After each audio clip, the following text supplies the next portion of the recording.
This is called Alone in the City. On tour. One more deceiver left me. One place Jim O'Farrell feels most comfortable. I like it a lot. We've had this in our live set for probably a year now. The professional singer could not think of a better job than making music. I try to write songs that are relevant, and that's what music is for me. It's that purpose. Soulful lyrics and a bluesy sound define this artist from Churchill. Ask me to free her, The frontman of the J.O.B. is living his dream.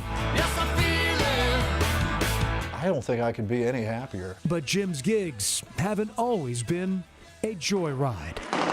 The former Ranger with nearly 3 decades in the U.S. Army led his soldiers through Ramadi, Fallujah, and Baghdad during 2 year-long tours in Iraq. When a firefight's over, that's when this starts. You know, you get a little bit of the handshaking, a little bit of this, you get a little tight in the chest and the throat. Harrowing experiences that affected Jim deeply. I lost a lot of people I knew around us. We were on patrols where we had soldiers and Marines that didn't come home on the same aircraft with their units. Returning from war was not the easiest of transition for this father of 3. It's tough to disengage. In the first couple of years I was home after I retired in '08, I kept waiting for the phone to ring. I kept waiting to pack my bag and go back because that had been my lifestyle for so long. Increasingly, alcohol clouded his creativity.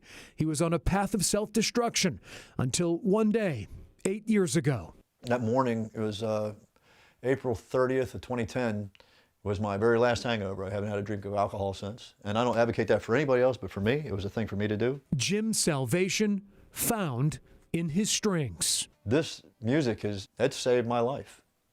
And this band saved my life. My friends have saved my life.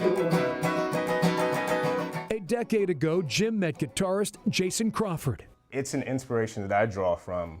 Jason admires his bandmates' lyrics, which reach deep into the soul. There's a perspective that Jim has that a lot of songwriters don't have, that I believe contributes to the fabric of music. Their group, the J.O.B., has released 5 albums, with a 6th on the way. Writing and recording and performing is 100% everything that I do. The 55-year-old O'Farrell is carving out quite the musical career. The group's songs even landing on the top 40 charts. But Jim's thoughts remain with veterans. It never goes away. You know, I'll always be a soldier. My flag right here says still serving, U.S. Army retired. Several of Jim's original tunes are dedicated to fellow men and women in uniform. I feel that it's sort of my responsibility and my obligation as an artist now is to try to reach out to connect with those veterans that need to hear a voice that's like them. After 30 years of serving our nation, this musical military man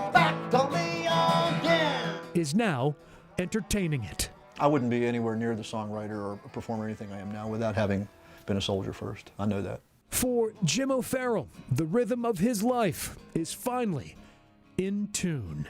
2 things I wanted to be when I was a kid. I wanted to be G.I. Joe, I wanted to be a rock star. So I got the G.I. Joe out of the way. So I'm working on the rock star part.